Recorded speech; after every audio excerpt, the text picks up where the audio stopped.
On the Scene video coverage of AHA 2012 is supported by Pradaxa.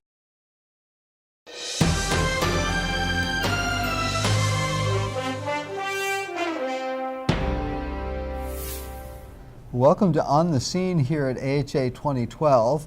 I'm joined here with Deepak Bhatt, Chief of Cardiology at the Boston VA Health System and CardioSource trial editor, and there have been a lot of trials here.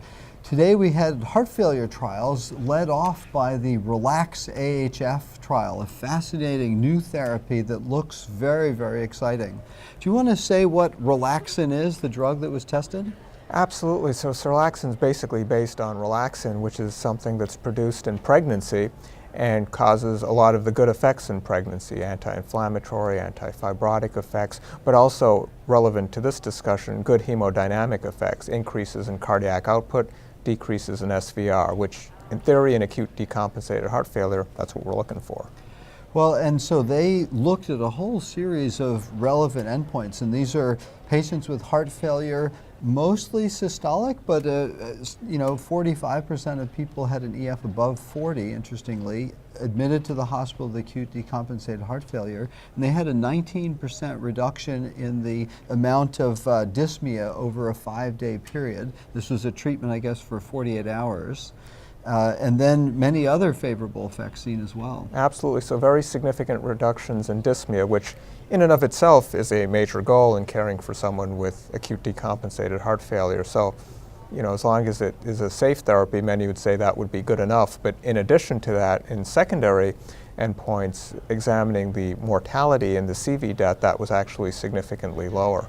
I mean, it's interesting. And so then other measures of dyspnea on exertion, I guess as people are wandering around the floors, also then biomarkers, very intriguing. So fewer patients developing a positive troponin on day 2, or fewer people with the rise in BNP during that thing, and greater percentage with a good fall in BNP, so all sort of fitting what we would want to see. Yeah, biomarkers going in the right way, symptoms going in the right way, and mortality even going in the right way, albeit at a modest sample size of about 1,000 patients. Yeah, so we definitely have to keep our eyes on this as a potential new therapy. Absolutely. Now, a second trial also in heart failure looked at something that is available now, ultrafiltration.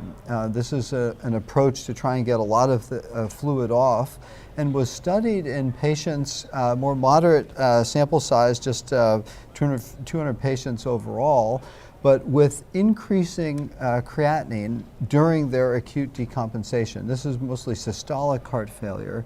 This one didn't look so good, though. Yes, to be honest, I've always been a little skeptical of the whole ultrafiltration hypothesis, but what this study very nicely showed was that ultrafiltration was no better than an aggressive pharmacological approach to the treatment of acute decompensated heart failure.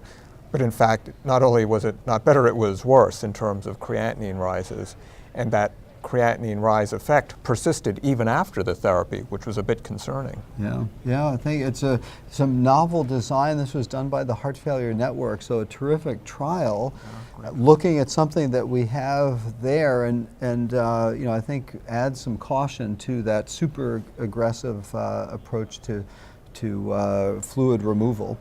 There was also an increase in the death or serious adverse event rate, and so definitely some big question marks and roadblocks on that approach. Yeah. The standard care, we should mention, was a stepped aggressive diuresis, where they aim for 3 to 5 liters out, not net out, but total urine output per day over the first several days. So aggressive diuresis, this current standard looks like it's the right approach. Yeah, and I guess think twice before ultrafiltration.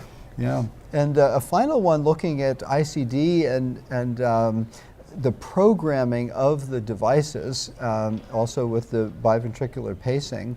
Here, an interesting thing, trying to avoid inappropriate shocks. 2 different programming things, a little beyond my understanding of them, but a longer delay and a higher heart rate before a shock would be undertaken, and this looked pretty good. Yeah, basically methods to make it less likely to shock a patient.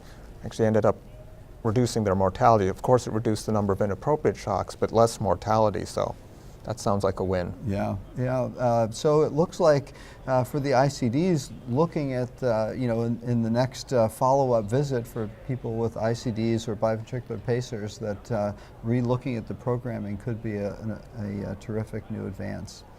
So for AHA 2012 on the scene, we're Chris Cannon and Deepak Bhatt.